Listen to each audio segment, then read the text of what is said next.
We're going to kick it off here, and we're going to talk about some of the rares from the set. So the first one is called Eerie Interlude, and it's a 3-cost white instant that lets you exile any number of target creatures you control, return those cards to the battlefield under their owner's control at the beginning of the next end step. So basically it's like a new Ghostway, except with Ghostway it would target your entire team. This particular card, what's really nice about this card is that it lets you pick and choose which creatures you're going to exile and then bring back at end of turn. So I really like that a lot. I was a fan of Ghostway when it came out, but this card just is way better in every sense of the word. The fact that you can pick and choose the creatures that you want to exile, because sometimes maybe you don't want to exile a particular creature. So this card lets you pick and choose the cards that you exile and then bring back. So, Brago players will probably love it. Any kind of deck that wants to, play like flicker style effects, I'm sure that this card will probably find a home in your deck. Next up we have, let's see, apologies for me just scrolling through my phone here. Next we have Brain in a Jar. It's a 2-cost artifact where you can pay 1 and tap it, put a charge counter on it, then you may cast an instant or sorcery card with convert a mana cost equal to the number of charge counters on Brain in a Jar from your hand without paying its mana cost. Then you can also pay 3, tap it, remove X charge counters from Brain in a Jar to scry X. So it's kind of similar. I know, I believe it was Dark Ascension had a card called Jar of Eyeballs, where it kind of did something similar, minus the whole being able to cast instants and sorceries from your hand without paying their cost equal to the charge counters on it, but it did let you scry. So this card kind of does that as well. But what I really like about it is that it basically, every time you put a charge counter on it, for 1 mana, I mean, it's pretty cheap to invest into it. You can cast an instant or sorcery from your hand without paying its mana cost equal to the number of charge counters on it. So, you start building up those charge counters and, start just casting stuff out of your hand for free. It's pretty nice, especially if you're playing something like a Timmyo, where you can, just if you ultimate her, you get the card back to your hand immediately. So there's nice, lots of nice little interactions with this card, and the fact that you can dump counters off of it to scry and set up your draws is even better. So all around, it's a pretty nice artifact. I like it. Next up, we have Bygone Bishop. He is a 3-cost 2/3 flyer. Whenever you cast a creature spell with converted mana cost 3 or less, investigate. So investigate is a new mechanic in the set. I believe that I talked about it in the first video, but for those of you that maybe didn't see that video and don't know what investigate is, it's a new mechanic that says put a colorless clue artifact token onto the battlefield with pay 2, sacrifice this artifact, draw a card. So, it's a decent ability, being able to invest that extra 2 mana to draw a card after you've, either done what you're going to do with the card, or, a guy like this, will stick on the board, and every time you cast a card with CMC 3 or less, you get that artifact and then potentially draw cards off of it.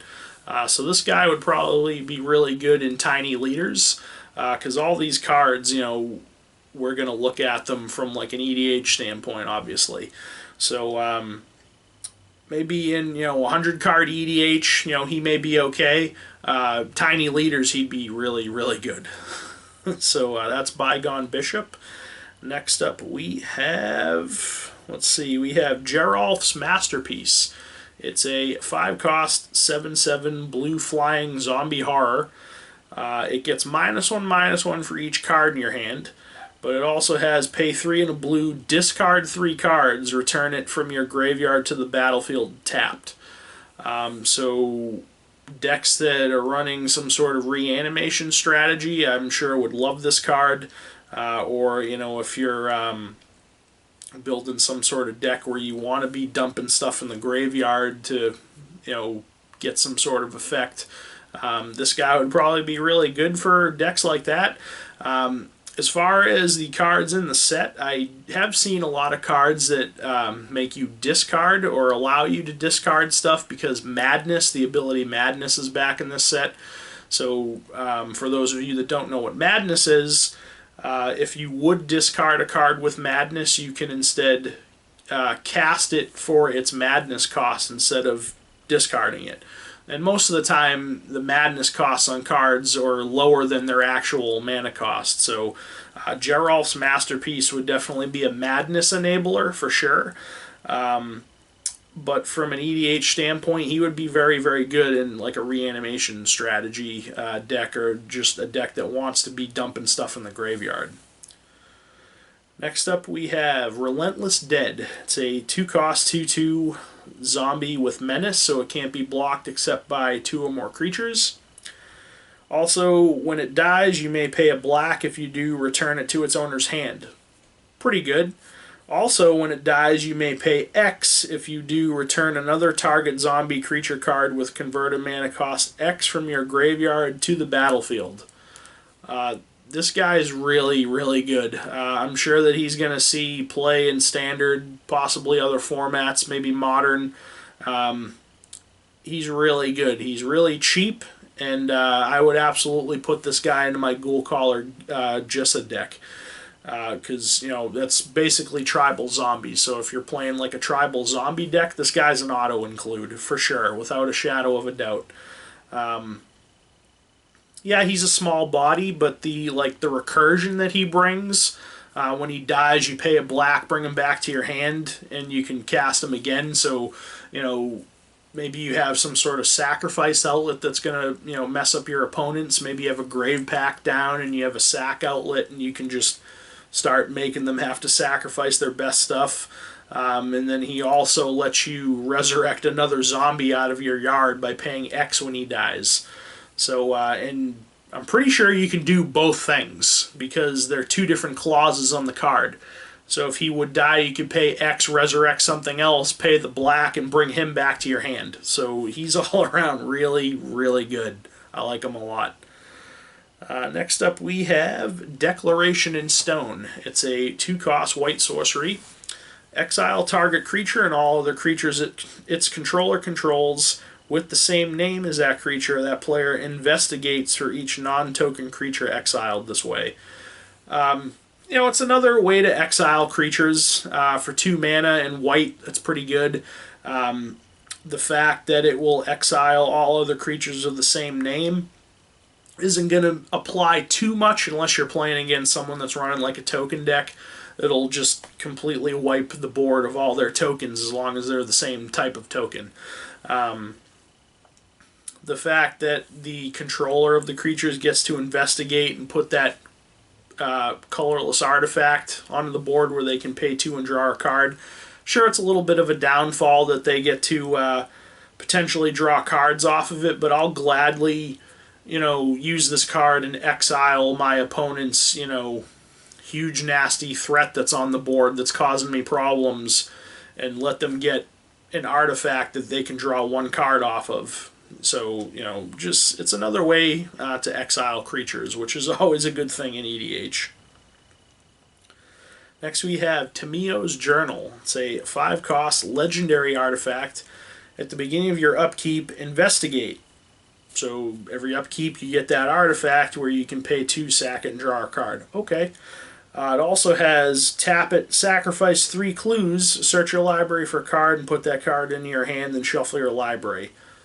So basically a tutor, a colorless tutor. It's pretty cool, Generally, when you're playing black, you're probably playing some tutors in your deck. I know there's some people out there that don't like to play tutors in their deck because it kind of slows the game down. When you're searching through your 100 cards, trying to find that 1 card, it sometimes takes a little bit longer than it should maybe. Back when Derek and I first started playing Commander, If I had a deck that had black in it, I was almost running every single tutor spell I could possibly run that I actually physically had in my possession. Generally now I try to cut it down to maybe like 2, 3 at the very most.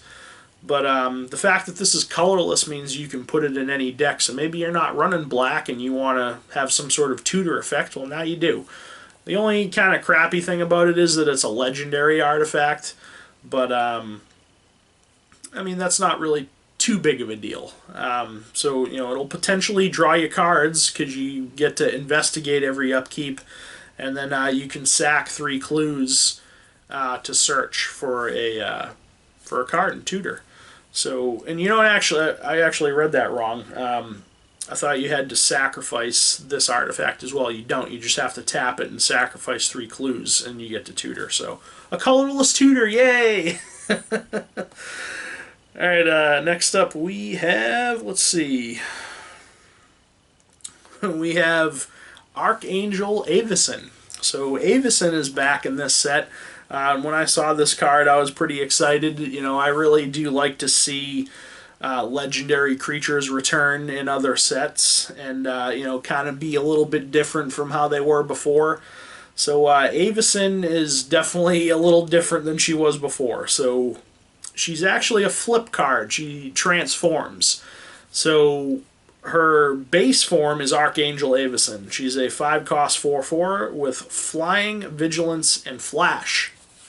Pretty solid. A 4/4 for 5 that you can flash in with flying and vigilance. So basically, just by that, it's a Sarah Angel with flash. Okay.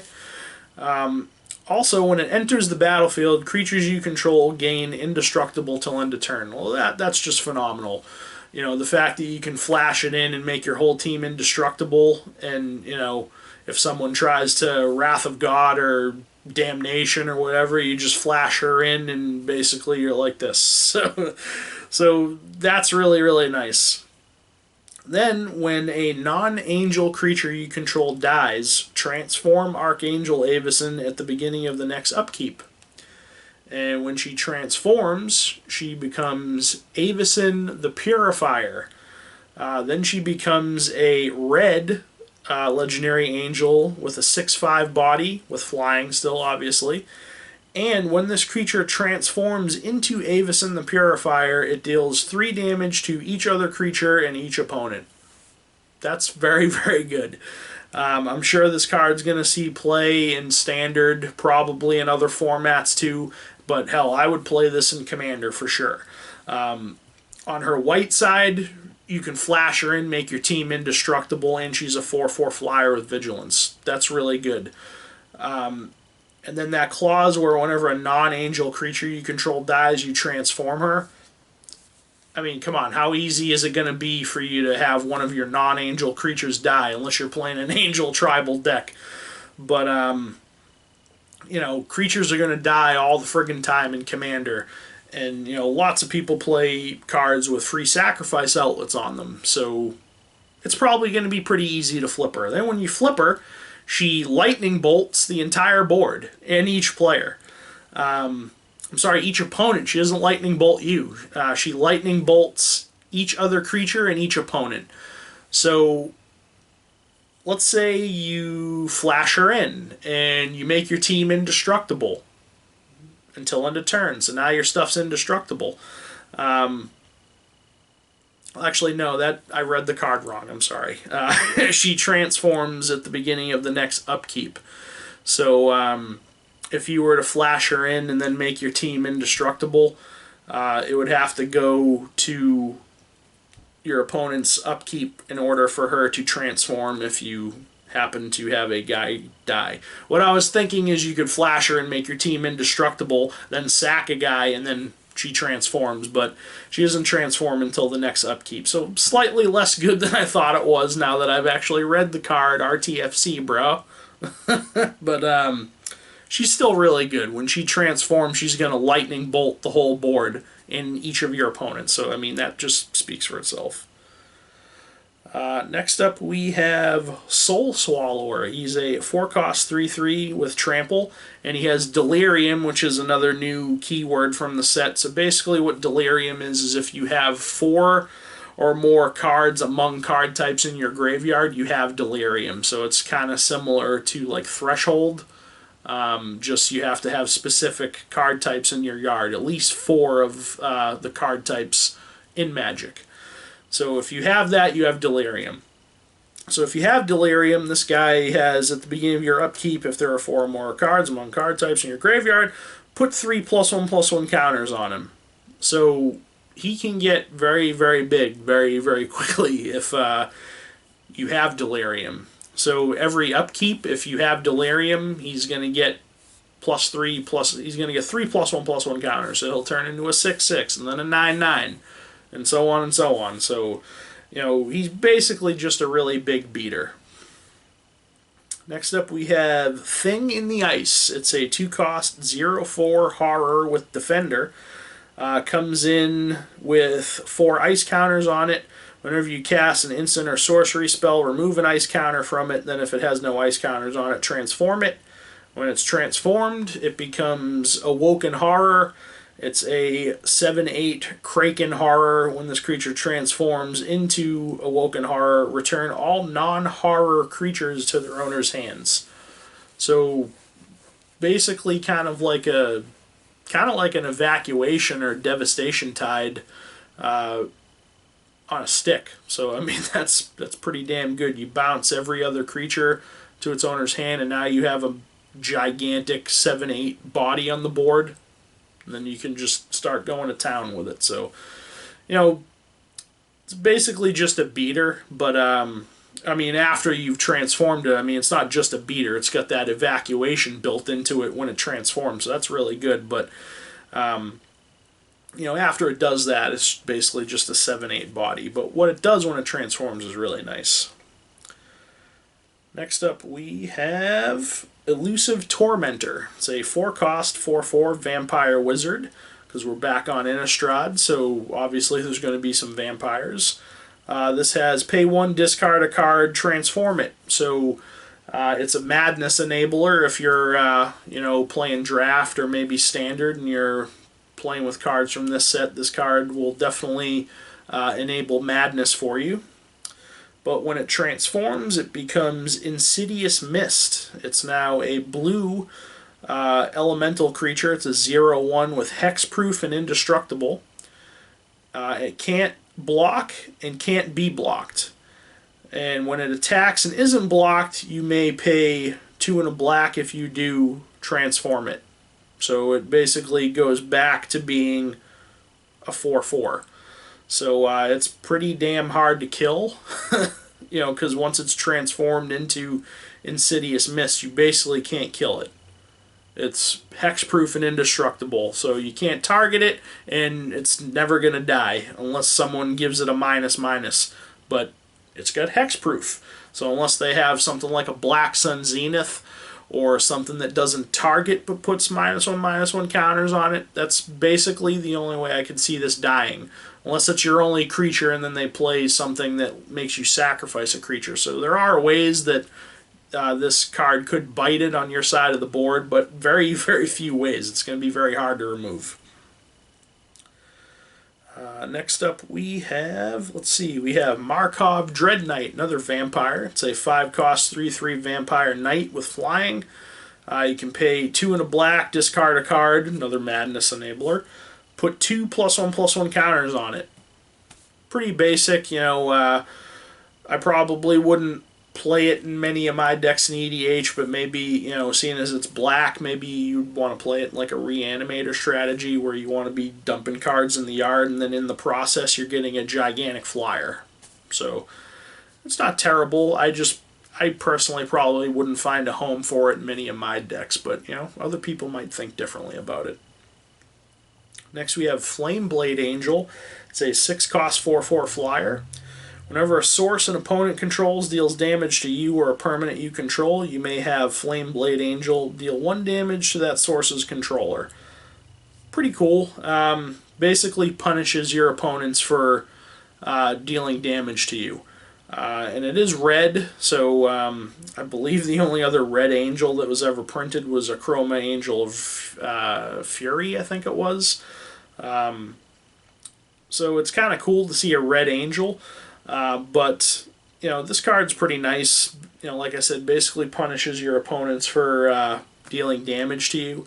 And then if you know, you're obviously in red if you're playing this card, so maybe you're playing something like a Furnace of Wrath or Dictate of the Twin Gods or something that doubles damage. You know, you could make this a lot more punishing for your opponents if you have stuff like that out on the board. Next up we have, let's see here, we have Anguish Unmaking. It's a 3-cost white and black instant. Exile target non-land permanent, you lose 3 life. It's pretty damn good. It's basically a Vindicate that makes you lose 3 life, but it exiles the permanent, doesn't just destroy it. Well, Vindicate would destroy any permanent, but this will exile a non-land permanent and drain you for 3. Pretty damn good. I would probably play this in just about every friggin' deck that I have that runs black and white. Just the fact that it'll exile anything that's not a land, yeah, okay, I'll gladly pay 3 life to exile your huge threat that's causing me problems. So, also, I really do like the flavor text on this card. Sorin had created Avacyn, so it was a cruelty beyond imagining, a pain beyond description, that it fell upon him to end her forever. So, you know, Avacyn's kind of gone rogue and gone bad girl. So, you know, Sorin is kind of tasked with killing Avacyn, which is kind of disappointing because I really like Avacyn. But the card itself is phenomenal. I like it a lot. Next we have Startled Awake. It's a 4-cost blue sorcery. Target opponent puts the top 13 cards of his or her library into his or her graveyard. Okay, for 4 mana they mill 13. It's pretty good. Then it also has pay 3 and a blue, put Startled Awake from your graveyard onto the battlefield, transformed. Activate this ability only anytime you can cast a sorcery. So when you cast it, you mill your opponent for 13. Then you can pay 5 when it's in your yard to bring it back to the board, transformed into Persistent Nightmare, which is a blue creature, a nightmare, obviously. It's a 1/1 with Skulk, so it can't be blocked by creatures with greater power. So any creature that has higher than 1 power can't block this creature. And when Persistent Nightmare deals combat damage to a player, return it to its owner's hand. So what's really friggin' good about this card is you cast it, mill somebody for 13. Pay the 5 while it's in your graveyard, bring it back as Persistent Nightmare, a 1/1 that's essentially unblockable unless they have a 1-power creature. And then when it hits that player, you bring it back to your hand. And when it's in your hand, it's Startled Awake. So now you can recast it for 4, mill them for 13, and repeat the process over and over and over. So it's pretty damn good. I like it. Next we have Descend Upon the Sinful. It's a 6-cost white sorcery. This is a mythic rare. Exile all creatures. So it's basically, I forget the name of the card, but it was from Kamigawa that basically did the same thing and exiled all creatures. But this also has Delirium. So if you have Delirium, you put a 4/4 white angel creature token with flying onto the battlefield. So you cast this, everything gets exiled, all creatures. And then if you have Delirium, you get a 4/4 flyer. So now you're the only guy in the game with a creature on the board that you can now start attacking with. So I'm sure this will see Commander play. Yeah, it exiles all creatures, but you know, maybe you're lagging behind in the game or someone, you know, board wiped you or something, you cast this and you're like, to everybody else in the game. So I could definitely see this being played in Commander for sure. Next up we have Drogskull Cavalry. It's a 7-cost 4/4 Spirit Knight with flying, so I like it already just because it's a knight. But whenever another spirit enters the battlefield under your control, you gain 2 life. Pretty cool. And then you can pay 3 and a white, put a 1/1 white spirit creature token with flying onto the battlefield. So not only is it a 4/4 flyer that gains you 2 life every time a spirit comes in, you can pay 4 to get a 1/1 white flying spirit. I know Derek's brother Brandon has a tribal spirit deck built around Carador that's actually really damn good. This card would just fit right into that deck. So, you know, maybe you're playing Spirit Tribal, or maybe not. Maybe you're not playing Spirit Tribal. This guy makes spirits. So, not only are you going to get a 4/4 flyer that's going to gain you life, but he also spits out spirits that's going to gain you more life because they're spirits. So, he gets my thumbs up. Next we have Nephalia Moondrakes. It's a 7-cost 5/5 flyer. When it enters the battlefield, target creature gains flying until end of turn. Pretty cool. Then you can pay 4 and 2 blue and exile it from your graveyard. Creatures you control gain flying until end of turn. So it's kind of very similar to, I believe it was the Souls from M15, I want to say. Like Soul of New Phyrexia and Soul of Chandelar and all those ones. They did something, they had some sort of an ability that you can use when they're on the board, and then you could also exile them from your graveyard to get that same effect. So this is very similar to that. So, you know, when it comes in, it grants a creature flying, and then you can pay 6, exile it from your yard, and it gives a creature flying. So, I mean, it's not terrible, but I probably wouldn't try to cut in this 7-cost card into a deck just to give a guy flying. You know, maybe you're playing a Flicker style deck. Maybe you'd want to cut him in because then you can abuse the enter the battlefield effect. But just giving one creature flying, if it gave my entire team flying, that would probably be a lot better. But it only gives one creature flying, so I probably personally wouldn't try to find a home for it in a deck. Next up we have Angel of Deliverance. It's a 8-cost 6/6 flyer with Delirium. So whenever it deals damage, if blah blah blah, Delirium, exile target creature an opponent controls. So it does cost a lot at 8, but you know, if you are Deliriumed and you hit your opponent with this, you can exile one of their creatures. So that's pretty damn good, and it's not like an Oblivion Ring style effect where you exile it until this leaves the board. It's exiled for good. So if you're able to smack your opponent in the face with this, you can start exiling their best stuff, so that's pretty good. And seeing as it's an angel, I might potentially want to put this in my Kalia deck. It's a good possibility. Next up we have heerii the Harbinger. So heerii is definitely in the set. I know in the first video, you know, we kind of speculated that she may be in the set because she was quoted on a card. Well, it's definitely official now. She's in the set, and she is a red and white planeswalker. So she's a 4-cost planeswalker with 4 loyalty. Her +2, her first ability +2. You may discard a card if you do draw a card. Pretty basic, a looter effect. Her next ability is -2, exile target enchantment, tapped artifact, or tapped creature. And then her ultimate is -8, search your library for an artifact or creature card, put it onto the battlefield, then shuffle your library. It gains haste. Return it to your hand at the beginning of the next end step. I was really excited to see heerii, but once I actually read her abilities, I was kind of like, she's okay. A looter effect isn't bad. You know, don't get me wrong, the card's not bad. I just kind of expected it to be a lot better. The only thing that really irks me about this card, excuse me, is her middle ability. Why did she need the artifact or creature to be tapped? I'm pretty sure that, you know, I might be just nitpicking here, but I'm pretty sure, like, in the flavor of the set, she, like, turns stuff to stone. Like, she just goes around and turns things to stone. I'm pretty sure that that card that we looked at before, Declaration in Stone, basically shows Sorin inside of his manor, and, like, everything's turned to stone because heerii went in and just effed up his entire manor. So, I mean, the fact that she can exile an artifact, enchantment, or creature is really, really nice, but the artifact or creature needs to be tapped in order for her to do it. So, I mean, it's still not a bad ability. I just don't see why they need to be tapped in order for her to exile it.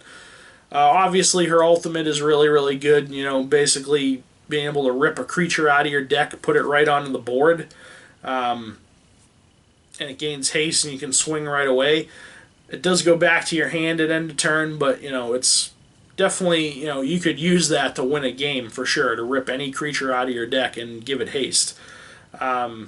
So, I mean, she's definitely not bad. I just kind of expected her to be better than she really is, but you know, maybe she'll find a home in some decks. Next up, we have Wolf of Devil's Breach. Sorry, it's a 5-cost 5/5. It's another mythic rare. When it attacks, you may pay 1 in a red and discard a card. If you do, it gains. If you do, it deals damage to target creature or planeswalker equal to the number. Damn, I can't. Let's try that again. When it attacks, you may pay 1 in a red and discard a card. If you do, deals damage to target creature or planeswalker equal to the discarded card's converted mana cost. Woo! Alright. I can't speak today, apparently. That's pretty good. The fact that just by turning it sideways, you can pay that mana and discard a card. And if you discard a 6-cost card, you can shoot somebody for, you can shoot a creature or planeswalker, not a player, but depending on how big the mana cost is on the card that you discard, you could most definitely kill off a creature or instantly kill somebody's planeswalker. If you discard like a 6 or 7 cost card, you're probably going to one-shot somebody's planeswalker or remove one of their creatures off the board, so it's pretty nice. I like it. Next up, we have Sage of Ancient Lore. It's a 5-cost human shaman werewolf. Its power and toughness are equal to the number of cards in your hand. When it enters the battlefield, draw a card. So that's pretty nice. And at the beginning of each upkeep, if no spells were cast last turn, transform it. So it's one of the transform cards because it's a werewolf. When it transforms, it's Werewolf of Ancient Hunger. It's a vigilance in trampling werewolf. Power and toughness are equal to the total number of cards in all players' hands.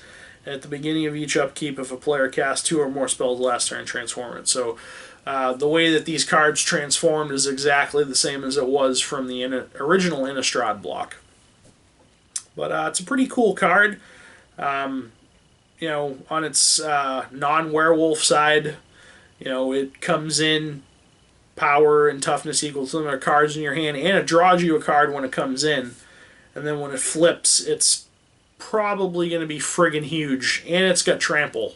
So it's more than likely going to do some damage for you. Next we have Falk and Wrath Gorger. It's a 1-cost 2/1. Each vampire creature card you own that isn't on the battlefield has madness. The madness cost is equal to its mana cost. So a lot of the vampires in this set do have abilities where they allow you to discard cards. So if you're building around that and you're building around madness, this guy, you definitely want to be playing this guy. Would I try to fit him into a vampire tribal deck? Probably.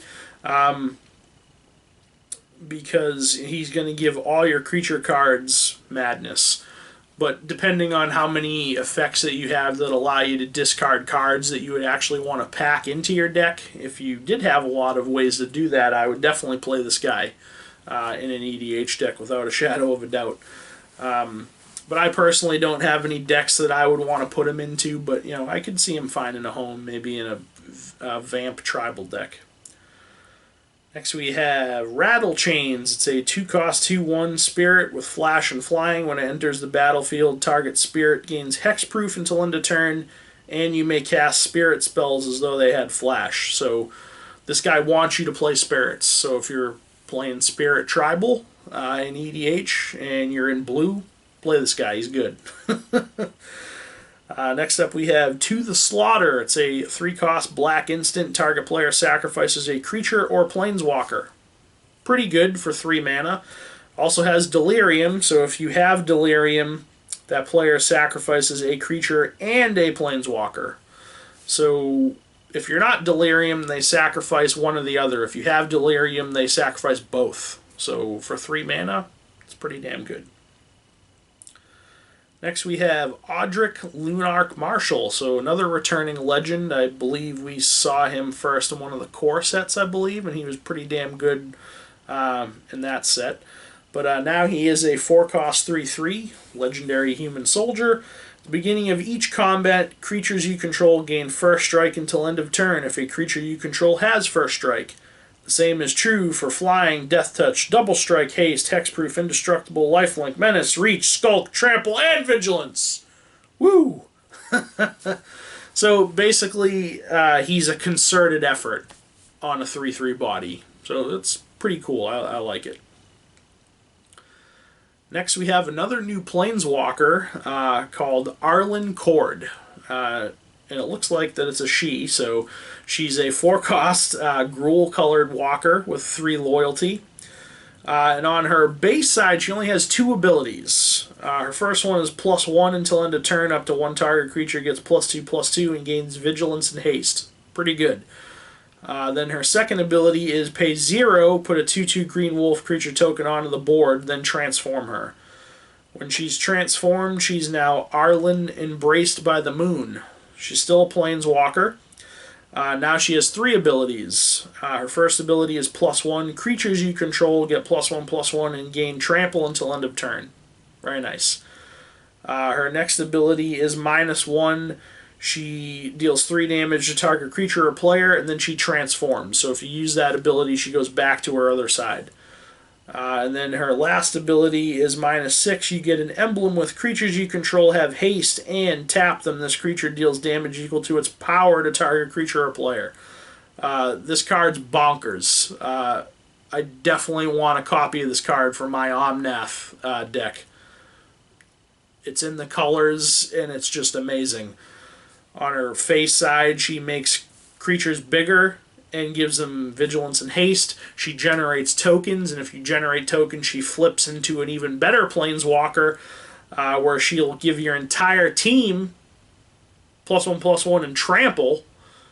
She also lightning bolts things, and if you get that emblem off, your entire team gains haste, and they can tap to deal damage equal to their power to target creature or player. Sign me up for that card right now. I want a copy of that. It's probably my favorite card from the set so far. And seeing it, and seeing that there's more werewolves in this set, and from the original Innistrad block, I'm really hoping that they make a legendary werewolf in this set, because I'm already starting to brew a tribal werewolf deck around EDH. Would it be annoying as hell to constantly have to transform cards? Yeah, sure, but I've already started brewing it in my head, and now I want to do it, so now I'm hoping that they make a legendary werewolf. But anyways, next up we have Olivia Mobilized for War. She's a 3-cost 3/3 flyer. She's now a vampire knight. I know before she used to be just a vampire, but now she's also a knight, which is pretty damn cool. But whenever another creature enters the battlefield under your control, you may discard a card. If you do, put a +1/+1 counter on that creature. It gains haste until end of turn, and it becomes a vampire in addition to its other types. So she's kind of meh, honestly. I definitely prefer Olivia Voldar over Olivia Mobilized for War. Don't get me wrong, she's not a bad card at all. Being able to make your creatures bigger whenever they come into play, you can dump a card in the yard and put a +1/+1 counter on them. They gain haste. And it also becomes a vampire, but, maybe in tiny leaders, because she's a 3-cost card. She might be really good as a tiny leader, but I personally probably wouldn't try to cram her into a deck. Maybe if the bonus that she granted was bigger, or did something more monumental instead of just putting 1 +1/+1 counter on a guy and making it a vampire. Maybe there are nice little interactions that you could use with this card that maybe I'm just not seeing right now. But just looking at this card right now, it's kind of I don't really care for it too much. Next up, we have another version of Jace. Wizard's homeboy, because he's always around. We have Jace, Unraveler of Secrets. He's a 5-cost blue planeswalker, obviously. He comes in with 5 loyalty. His first ability is +1. Scry 1, then draw a card. Pretty good. His next ability is -2. Return target creature to its owner's hand. Pretty good. His last ability is you get an emblem with whenever an opponent casts his or her first spell each turn, counter that spell. So, it's basically an Ario's Essence on a Planeswalker, and I'm pretty sure that card was banned in multiple formats. Not sure if it still is. I know, several years ago, I know it was banned. And for good reason. Basically having that on the board makes it so that you can't play the game. So the fact that he's got that ability built onto him where if you get that emblem, you basically win the game. There's really no kind of two ways around it. If your first spell you cast each turn gets countered, that's pretty backbreaking. But then again, if you let him get to that point where your opponent gets that emblem off, I guess you kind of deserve it, to get all your first spells of each turn countered. That's a pretty back-breaking ability. So I'm sure he'll see play. No doubt in my mind that he'll see play in Commander, probably in other formats too. So that's Jace, Unraveler of Secrets. Next up we have Epiphany at the Drown Yard. It's a blue instant, 1 blue in X.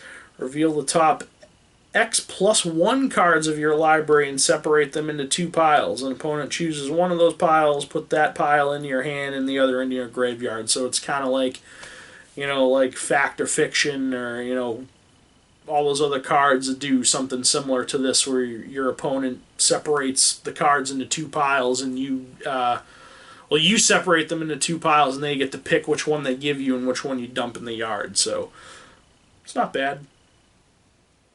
Next up we have Sigarda, Huron's Grace. So another returning legend. She's a 5-cost Selesnya-colored angel. She's a 4/5 flyer.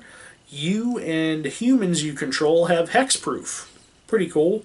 And then you can pay 2, exile a card from your graveyard, put a 1/1 white human soldier creature token onto the battlefield. So she's really solid. Just the fact that she gives you hexproof so your opponents can't target you with spells is pretty damn nice. And the fact that she gives your humans hexproof too is pretty sweet.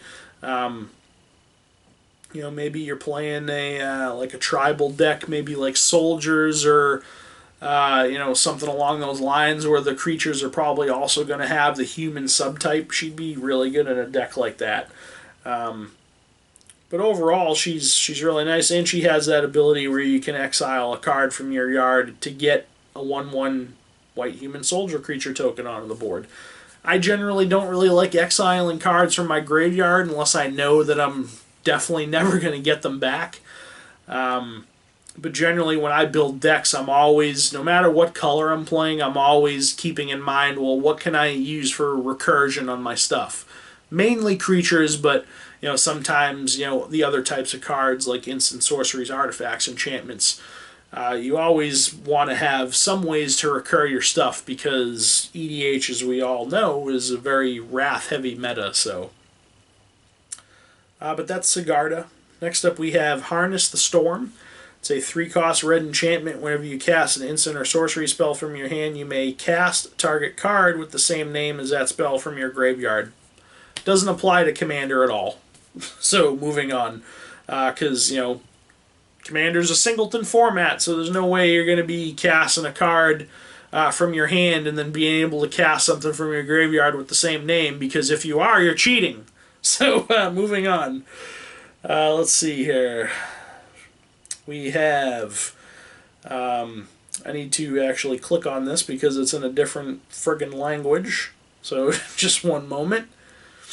It's a land card. It's called Westvale Abbey. So it's a land that comes in. You can tap it for a colorless mana. You can also pay 5 and tap it and pay 1 life to put a 1/1 white and black human cleric creature token onto the battlefield. Then it also has pay 5, sacrifice 5 creatures and transform it. So if you do transform it, it turns into a massive demon, which I'm going to pull up here real fast. Apologies, my this one card was in a different language, so I kind of have to wait for my phone to load here. Apologies for that. I probably should have had all these cards, kind of sorted out ahead of time, or maybe next time I'll have them in front of me on my laptop, and that'll make things a lot easier. The land transforms into a demon called Ormondal, Prince of the Profane. And it's a 9/7 demon with flying, lifelink, indestructible. So it transforms into a giant demon that's going to beat your opponent's face. So he's pretty good. Next we have Traverse the Ulvenwald. It's a 1-cost green sorcery. Search your library for a basic land card, reveal it, put it in your hand, then shuffle. Then if you have Delirium, you get to search for a creature or a land card. So if you have Delirium, you can tutor for a creature or a land. If you don't, you just tutor for a land and put it in your hand. But it's pretty solid for 1 green mana. Next up we have Drownyard Temple. It's another land. Taps for a colorless, or you can pay 3, return it from your graveyard to the battlefield tapped. Seeing that, I definitely want a copy of that for my Titania deck, because whenever lands go to the yard with her, you get that elemental. So I could definitely abuse the crap out of this by sacrificing it and constantly being able to get it back. So that's pretty solid. Next up we have a new Sorin. That's probably my second favorite card in the set. I know my first favorite one was another Planeswalker, and there's a lot of Planeswalkers in the set. You have Sorin, you have Jace, you have Heerii, then you have the new Werewolf Planeswalker, so that's 4 walkers already in this set. But it's Sorin Grim Nemesis.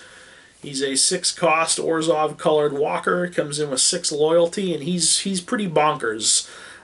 His first ability, +1, reveal the top card of your library, then put that card into your hand. Each opponent loses life equal to its converted mana cost.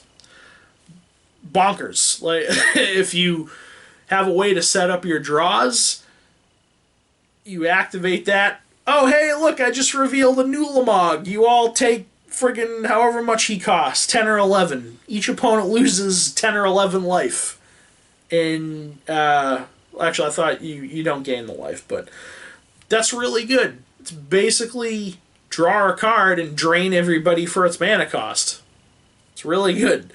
His second ability, -X, Sorin Grim Nemesis deals X damage to target creature or planeswalker, and you gain X life. So very similar to Sorin Markov's ability, but that one would deal 2 damage to a creature or player, and you gain 2 life. This lets you choose how much damage you're going to deal, so it's kind of similar to Death's Grasp, I believe the card's called. Very good. And then his ultimate, -9, put a number of 1/1 black vampire knight creature tokens with lifelink onto the battlefield equal to the highest life total among all players. Bonkers. So if someone is playing like a deck that's gaining boatloads of life, and they're at like 100 life, you activate this, you just got 100 1/1s with lifelink. And you're probably going to knock somebody out of the game at that point if you have 100 1/1s. And you're going to gain 100 life, because they all have lifelink. So that last ability, yes, it's situational, but still, I mean, even if someone's not at 100 life, if they're at 10, 15 life, you're still going to get that many 1/1s with lifelink. So it's usually going to always be relevant and probably always net you a pretty good amount of tokens. So Sorin Grim Nemesis, he's pretty bonkers. I like him a lot. And then lastly, we have Deathcap Cultivator. He's a 2-cost 2/1 human druid. He taps to add a black or a green to your mana pool. And if you have Delirium, he has Death Touch. So a mana dork that can potentially kill any creature in combat if you're Delirium. So pretty damn sweet. I like it. But that about wraps it up, guys. Again, I didn't go over all the cards that have been spoiled since the last video. You know, there's multiple commons and uncommons from the set that I didn't go over. I just kind of wanted to talk about the like the rares, because, you know, those are going to be generally what Derek and I look at the most from an EDH standpoint, because, you know, everybody's going to cram in the, you know, the best bomb nasty friggin' cards into their EDH deck. I mean, that's kind of what the format's all about, really. I mean, you know, a lot of people like to just cram all the best cards in their colors into their deck, which, you know, is true in some, you know, in some instances with me, and possibly Derek too. But, you know, the reason why I love this format so much is that you pick your legend and you pick your general, and then you just build an army around that general. So, like, just building an EDH deck is so flavorful for me. I just can't get enough of it. I love doing it. And, you know, seeing some of these cards, you know, definitely makes me want to put them in certain decks and cut, you know, certain other cards out of a deck. But yeah, I mean, I'm pretty excited for Shadows over Innistrad, and that's not all the spoilers yet. You know, there's still about, I'd say, another 100 cards that have yet to be spoiled. So we're definitely going to keep up to date with the spoilers for you guys. You know, again, apologies for the lack of videos for the past couple of weeks. You know, a lot of other things kind of got pushed to the back burner, and again, we apologize for that. But we're going to get back on track with videos every Monday, Wednesday, and Friday. And once more spoilers are released for Shadows over Innistrad, we will definitely upload some more content for you guys. So leave me some comments in the comment section below. Let me know what you think of some of these cards. And again, if you want to look at all of the cards that have been spoiled so far, if you haven't already, I personally use mythicspoiler.com and mtgsalvation.com. So those are two websites that you can go and look at for those spoilers. But yeah, leave me some comments. Let me know what you think of these cards. Maybe there's ones that you're looking forward to more than others. Maybe you're wanting to get them for a particular deck. You know, let me know. I really like to hear you guys' comments and suggestions. So yeah, I mean, that about wraps it up, guys. So this has been Jay with Tap and Turn Gaming. Hope everybody enjoyed these Shadows over Innistrad spoilers. Like, comment, subscribe, all that stuff, and we'll catch you later. Thanks a lot.